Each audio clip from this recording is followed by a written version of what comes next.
Nowhere else on Earth are the natural and the spiritual worlds so intertwined as in India.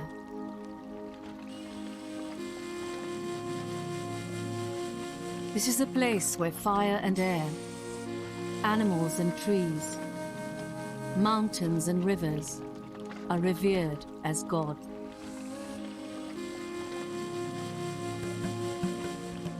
One of the most powerful of these natural deities is the river Ganges.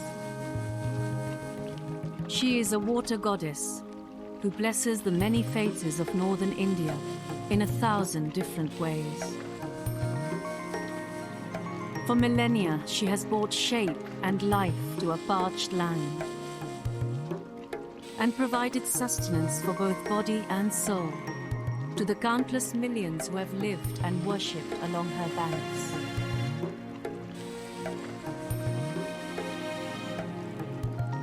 All around her, the great cycles of birth, death, and rebirth are endlessly played out. And flowing through these natural and spiritual worlds is the Ganges, India's river of life.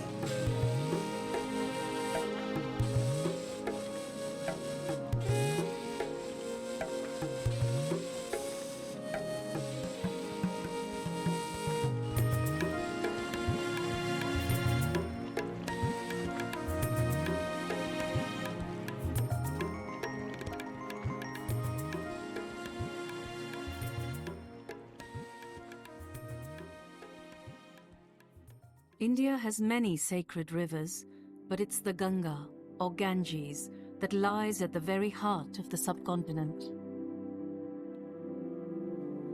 To reach its delta on the shores of the Bay of Bengal, the river has flowed for 1,500 miles across northern India's hot and crowded plains.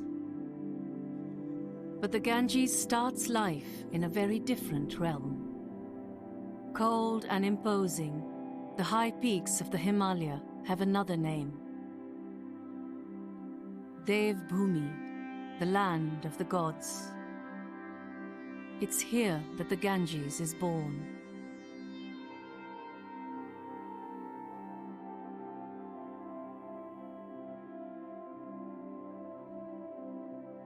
The source of the Ganges is a place of great significance. But where, amongst these remote peaks and glaciers, does India's most venerated river really begin? In this mystical landscape, divining the origin is as much a test of faith as of geography. Ancient temples honor 4 streams as the sacred sources of the Ganges.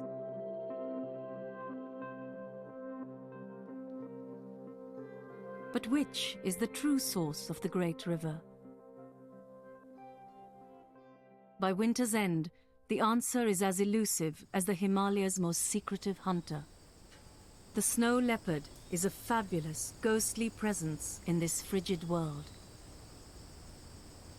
Only a few now haunt the slopes, tracking bharal, or blue sheep, through the remotest valleys.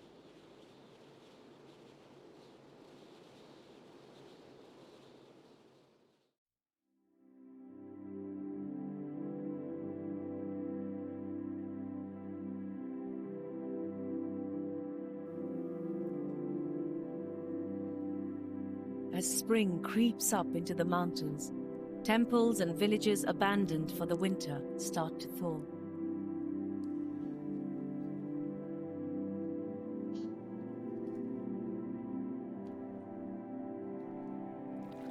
And so does the Ganges.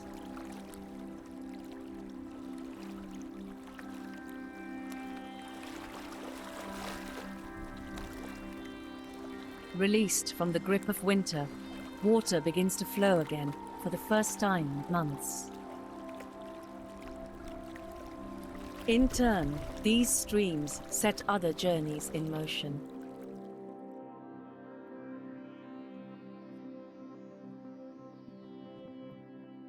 These pilgrims are climbing towards the first sacred source of the Ganges. They carry with them an effigy of Shiva, Destined for its summer home in the village of Kedarnath, 3,500 meters up in the Himalayas. Unoccupied for the wintry months, this 1,000-year-old temple is about to reopen.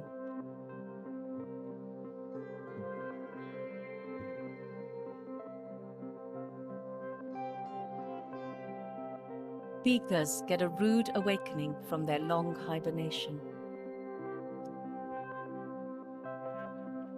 Kedarnath is a hard 4-day climb from the low villages, and the procession's arrival is a cause for great celebration.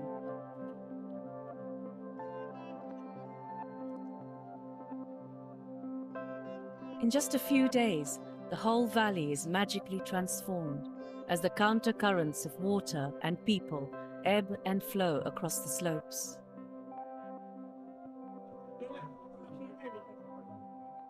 Through the short summer season, this lonely outpost will become the focus for hundreds of thousands of pilgrims from all over India.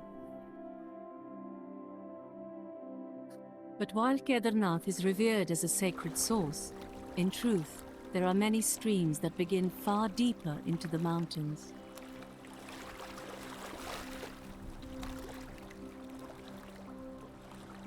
And all of them have a long journey ahead, before finally becoming part of the Ganges far below. And at these lower altitudes, spring has already arrived.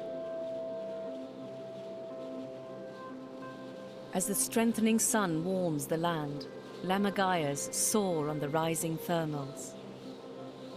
They scour the forested valleys, effortlessly covering 25 miles or more each day in their search for food.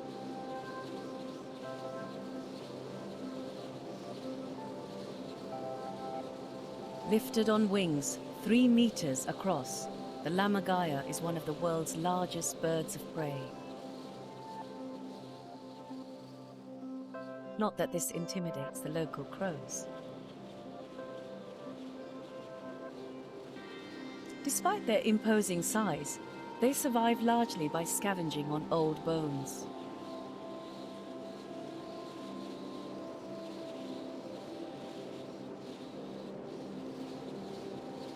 The solitary youngster must spend several months perched precariously on the nest ledge before finally being ready to follow its parents into the thin mountain air.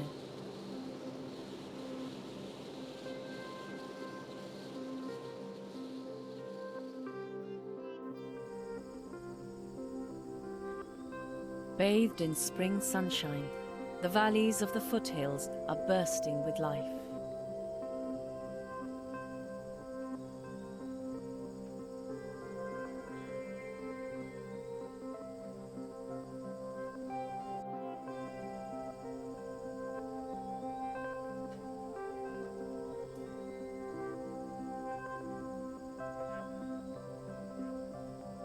Water-loving birds like redstarts and forktails are busy attending to their hungry nestlings.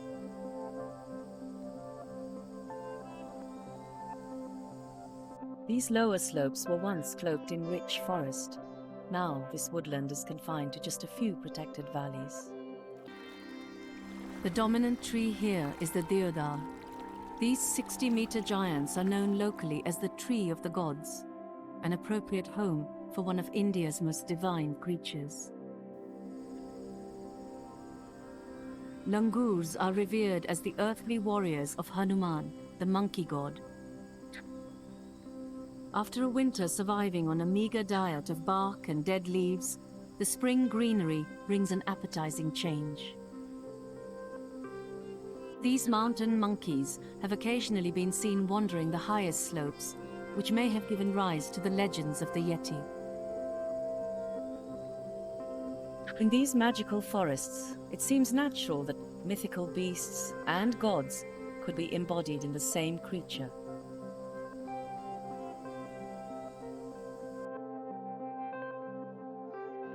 And at the heart of this awakening world is the growing presence of Ganga, the river goddess. With each passing day, the spring meltwater surges down towards the plains.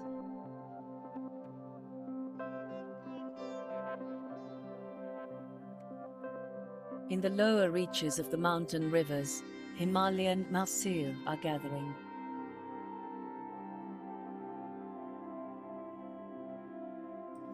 The world's largest carp, these powerful fish cruise the rivers with the seasons, migrating between spawning grounds in mountain torrents and these more placid lowland waters. But today, these are perilous journeys, as poaching takes a heavy toll on their numbers. One of the few sanctuaries now left to them are the ceremonial steps or ghats at riverside temples. Here, they grow huge on handouts from priests and worshippers.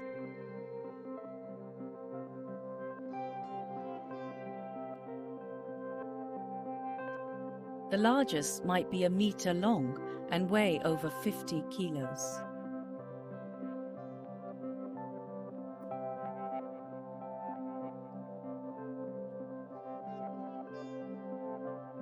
But in these increasingly crowded valleys, they have to share these sacred waters, as the tributaries of the Ganges are having ever greater demands placed upon them.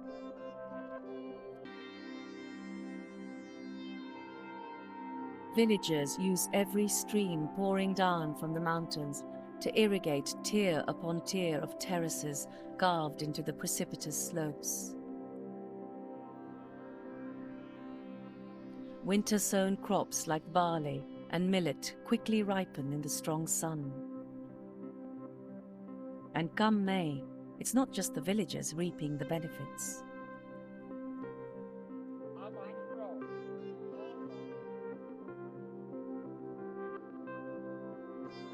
Almost as soon as the crop has been gathered, these tiny fields are ploughed, then flooded and planted with rice to be harvested in the autumn.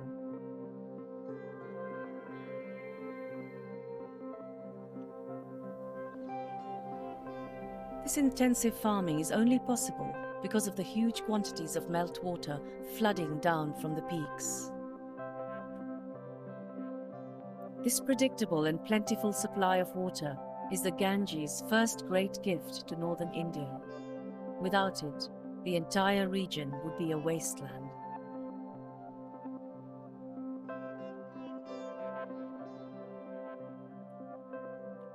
Small wonder that for millennia this gift has been seen as a blessing from the mountain gods, and the river itself revered as a goddess possessed of abundant supernatural powers.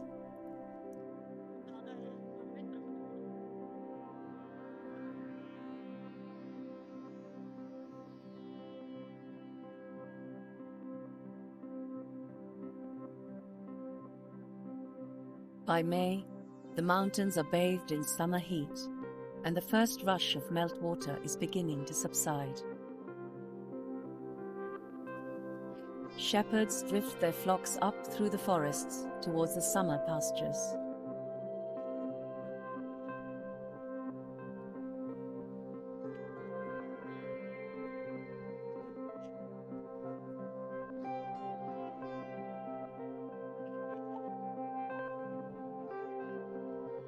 Their guard dogs wear metal collars, vital protection against the lethal bite of the most feared forest predator.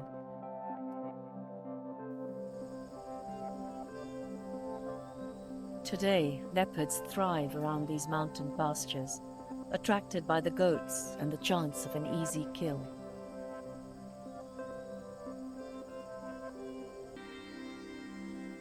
And these goat herds have brought other changes to the hills.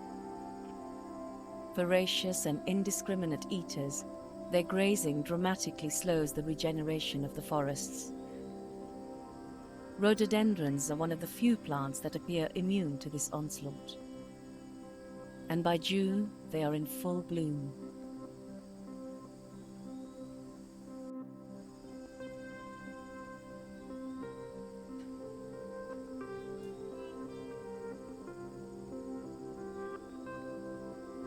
Migrating butterflies fuel up at the brilliant flowers.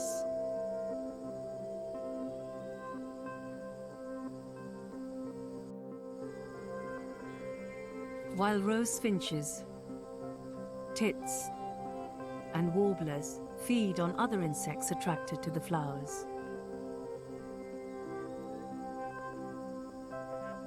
These tangles of rhododendron and the higher mountain meadows are home to one of the most secretive creatures of the Himalayas.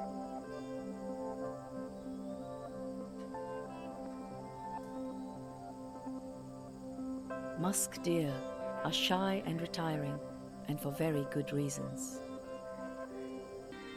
They tend to emerge at dawn and dusk to feed on the lichens which festoon these forest hideaways. The male's tusks have more to do with fighting than with browsing. But what really sets them apart are the musk glands under their tails. Musk is highly prized by the perfume industry and in traditional medicine, so these tiny deer have been hunted for centuries. Although now protected, thousands are still illegally killed in the Himalayas every year.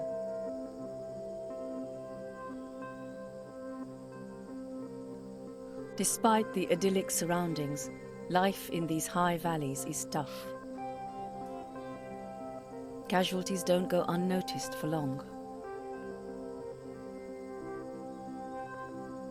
Griffon vultures home in on the carcass from miles away, and once the discovery's been made, others won't be far behind.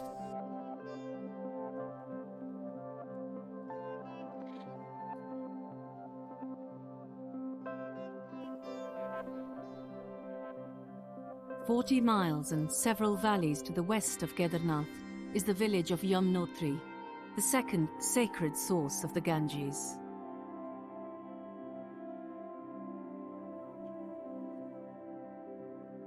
In reality, this temple marks the starting point of the Ganga's sister river, the Yamuna, and is not in any sense the true source of the Ganges. But this stream and temple is still hugely significant for Hindus. Before paying their respects, pilgrims must take a ritual bath in the natural hot springs beneath the temple.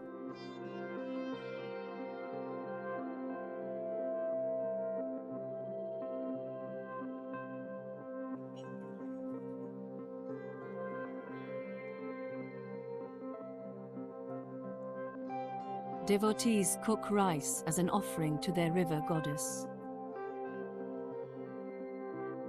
But the real significance of Yamunotri is what these steaming sulphurous pools say about the deep and violent origins of the Himalayan. Origins that stretch back into the mists of time. For 70 million years, India has been drifting slowly northwards and ploughing its way into Asia. The land caught between the two converging continents has been squeezed and folded upwards to form the Himalaya, a 1,500-mile-long crumple zone. And they are still rising, by about 5 millimeters a year.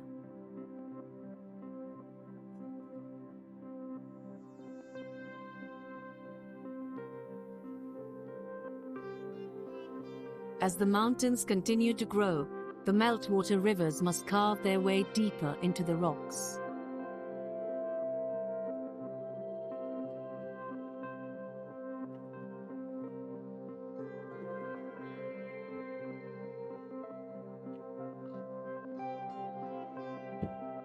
But thawing glaciers and melting snow are not the only sources of water that feed the Ganges. As the Indian summer progresses, these mountain streams are about to get a very welcome top-up. Mountains create their own weather, and in the biggest range in the world, this can have a devastating intensity.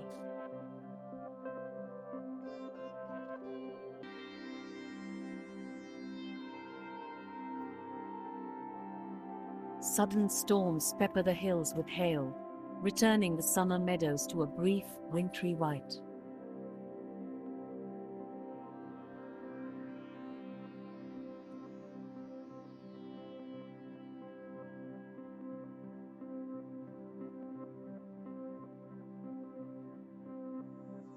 Yet even as the summer begins to deteriorate, pilgrims are still making journeys across the mountains.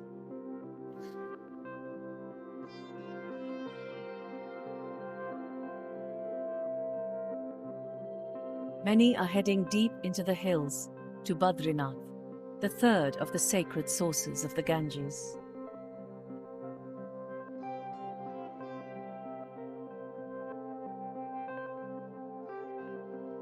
Close to the Tibetan border, the brightly colored temple is over 500 years old, but the site's religious significance goes back much further.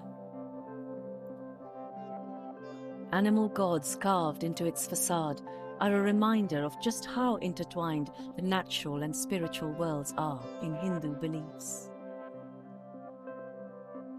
Surrounded by some of India's highest peaks, Badrinath attracts the worst of the weather and some of the most determined pilgrims. Those who can, walk. Those who can't are carried. The pull of these remote shrines is powerful. To visit the sacred sources brings great blessings upon the pilgrims, helping speed their journey to a better life.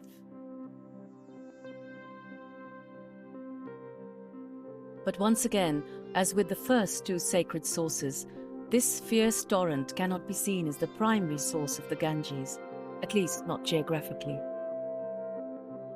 The river at Badrinath is fed by thousands of rain-swollen streams, tumbling down from some of the most remote and awe-inspiring corners of the Himalayas. Dominating the scene is Nanda Devi, India's second highest peak. Regarded as a goddess in her own right, she shelters the Bhayandar Valley, one of the most magical places in India.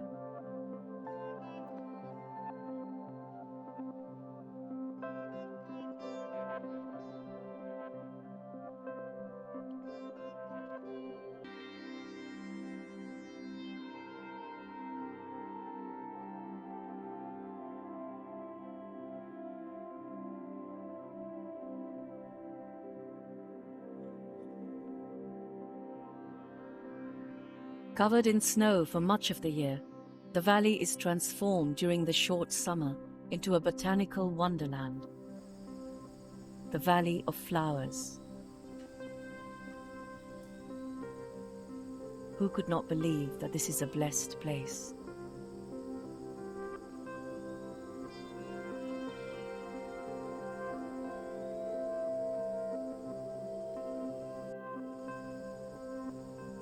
Every day, clouds wash over these high meadows, coaxing new blooms from the rich glacial soils.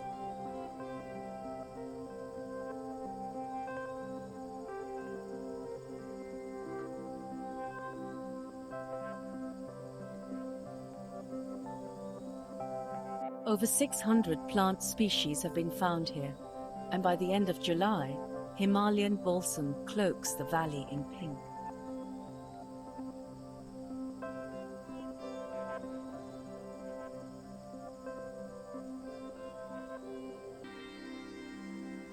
Through the short summer season, the valley is abuzz with activity.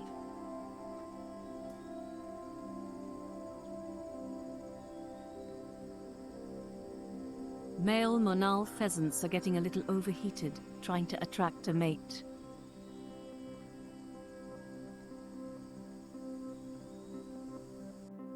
And in the warm air, newly emerged insects gather in mating swarms.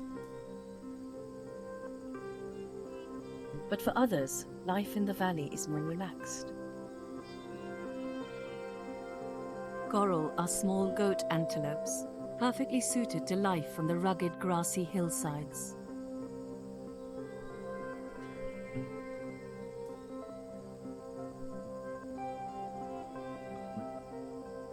Small family groups must make the most of the rich grazing before the summer ends.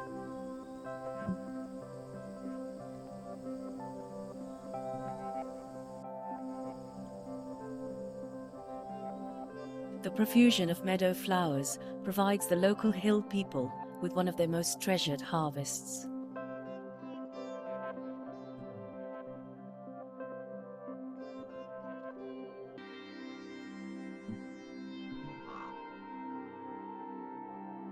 In these remote valleys, virtually everything has to be homegrown.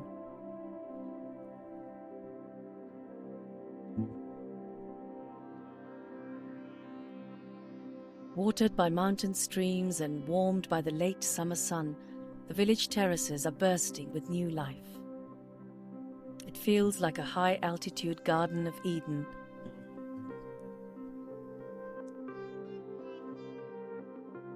But harsh realities are never far away. In just 2 months, this village and hundreds like it across the high valleys will be abandoned for the winter.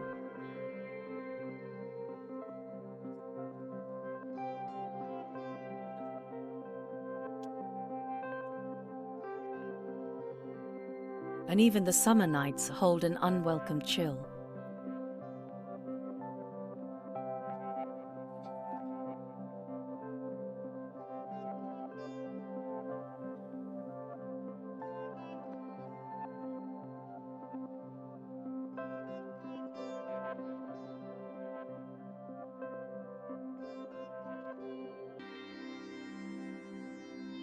After dark, the village takes on a siege mentality.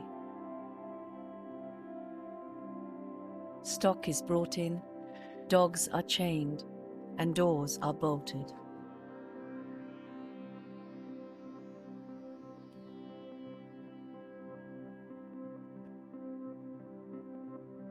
The villagers close themselves off from some very unwelcome visitors.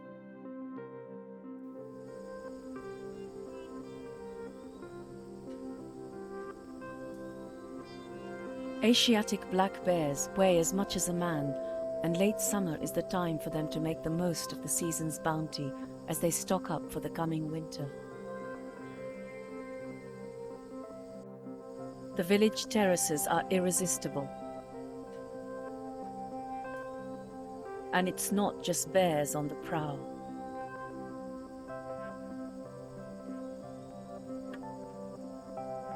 Foxes take their pick of the fallen apples. And in the shadows, an even more sinister presence is lurking.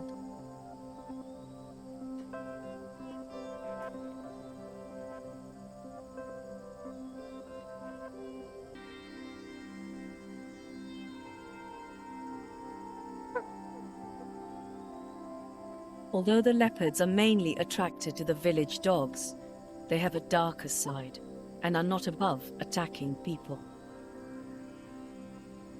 This isn't new. These valleys have often been plagued by man-eaters.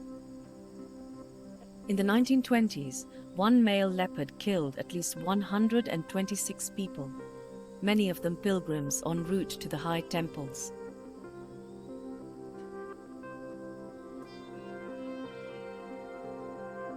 Today, such events are unlikely to be repeated. The old foot trails have been largely replaced by roads, which means thousands of pilgrims can now easily reach even the remotest of mountain shrines.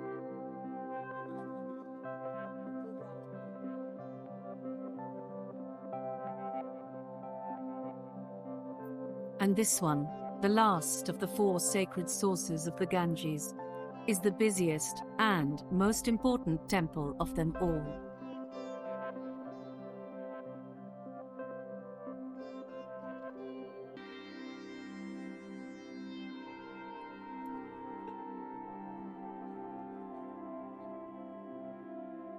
This is Gangotri, the place where Hindus believe the Ganges first appeared on earth. As a goddess, Ganga originally watered the gardens of heaven. but her purifying powers were needed on earth to cleanse the ashes of the dead. Ganga agreed to come to the aid of humankind, but the impact of her descent would have destroyed the earth.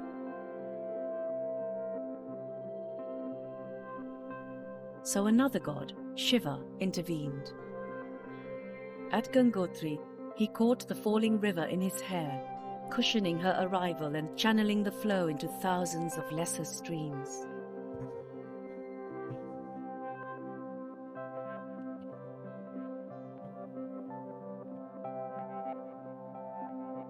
The spectacular waterfall here is a very earthly reminder of that tumultuous descent. But even Gangotri can't be the true source either. The river here is already wide and powerful, fed by one of the Himalayas' largest glaciers higher up the valley. Just a few hundred years ago, that same glacier filled this valley, reaching right down to the village. Now, in the face of rising temperatures, it's retreated over 12 miles. Only the most determined make the final journey up valley to the farthest extremity of the river.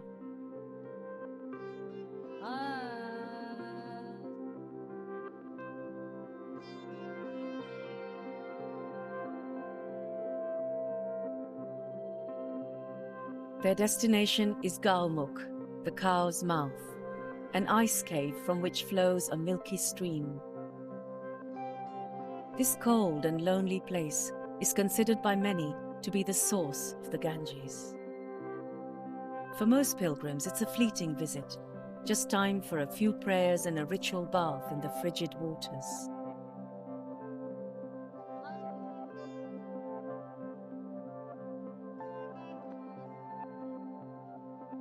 Yet even here, it's faith rather than geography that is defining the source.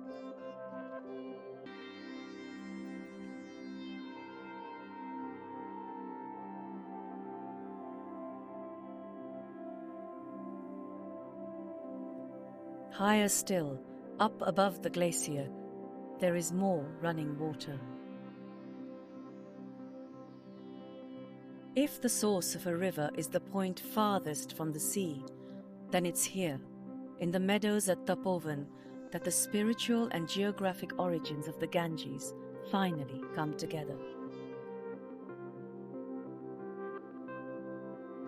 Surrounded and protected by the mountain gods, nowhere could be more fitting as the birthplace of India's holiest river.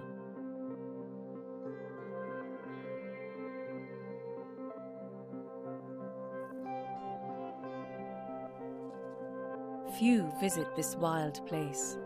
Only the hardiest sadhus or holy men come to pay their respects at the very heart of the Hindu world.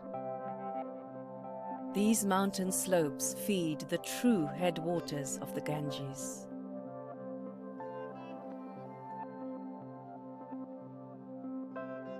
On this tumultuous descent, streams merge and tributaries unite.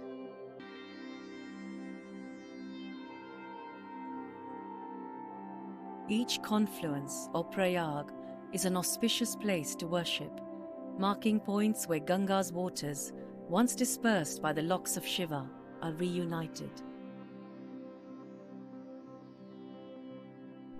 The most important of all is at Devprayag, but bathing here during the monsoon is a life-threatening devotion.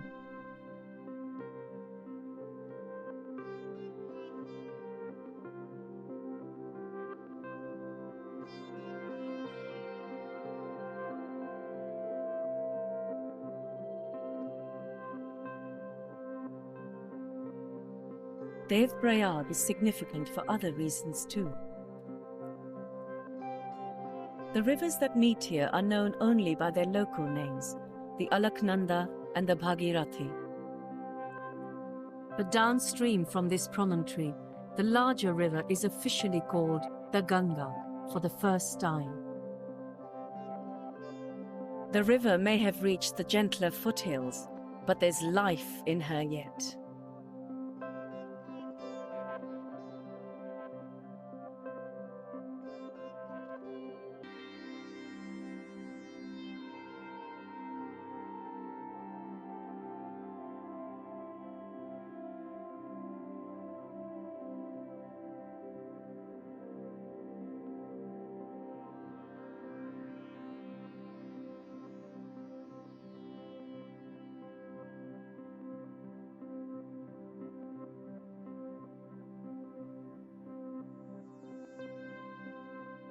This region is known as the Shivalik Hills.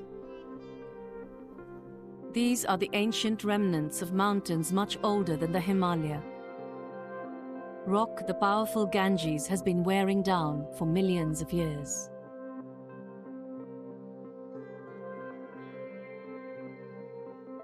Now the river's character begins to change. The rapids become separated by increasingly longer stretches of deeper, more placid water. The first large towns begin to appear on her banks. The 120-meter-long Lakshman Jhula footbridge spans the Ganges at the town of Rishikesh.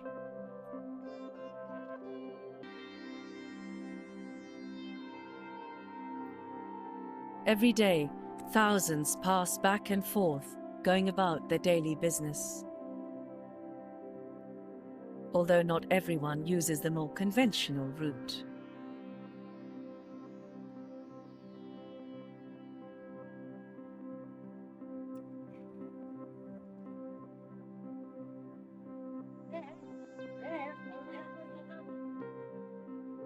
The chaos of the bridge is ripe for exploitation, and the resident macaques know just how to work it to their advantage. They miss little, and there's nothing subtle about their tactics.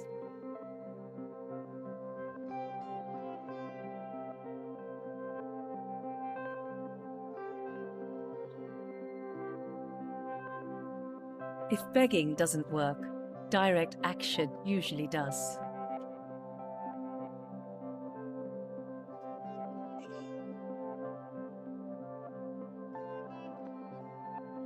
They may not have the same protection of more sacred animals, but Hinduism has a fundamental respect for all life, and so they are tolerated.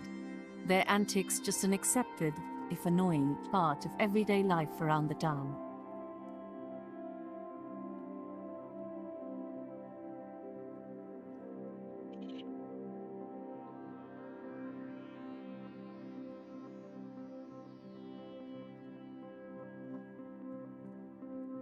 The Rishikesh macaques span two worlds. With one foot in the Shivalik forests and the other in the urban jungle, they are one of the many creatures that have adjusted well to modern life.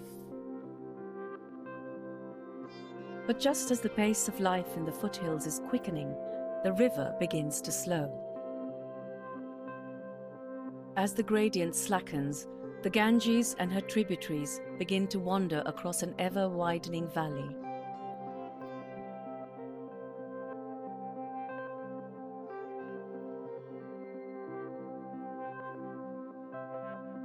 The animals of the high Himalaya have been left far behind, and the river gathers a new cast of players.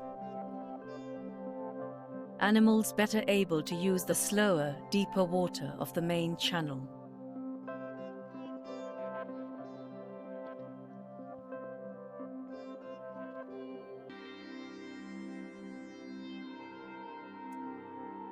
Forests now cloak the banks, providing sanctuary for some of India's most distinctive animals. Some will be intimately connected with the Ganges for the rest of her long journey to the sea.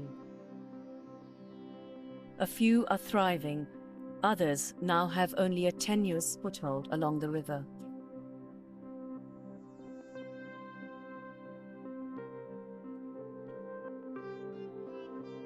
For the moment, smooth-coated otters can still enjoy carefree fishing in the foothill streams, but for how much longer is hard to tell.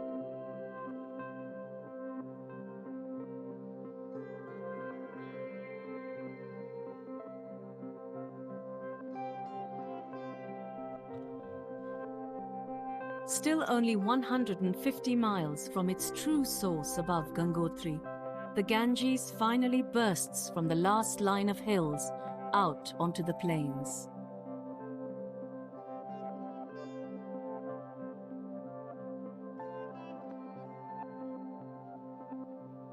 Haridwar is one of the holiest places in India.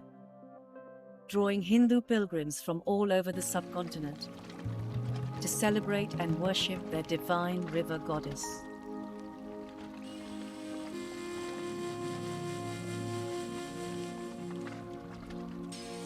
Every evening, devotees gather on the temple steps to take part in a mass festival of light, or Aarti, in her honor.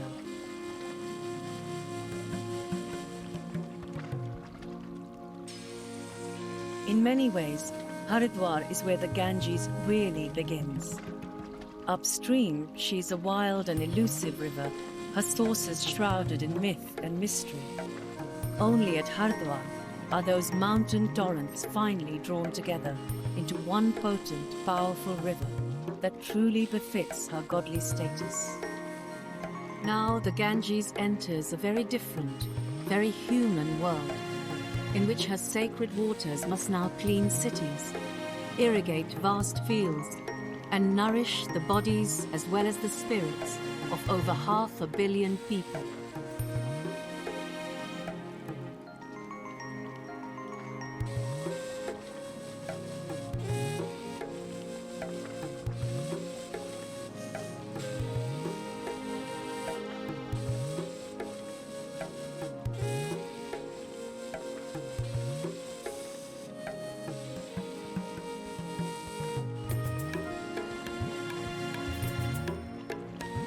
These nightly gatherings are just a taste of what is to come, as the Ganges embarks on the next stage of her epic journey to the sea.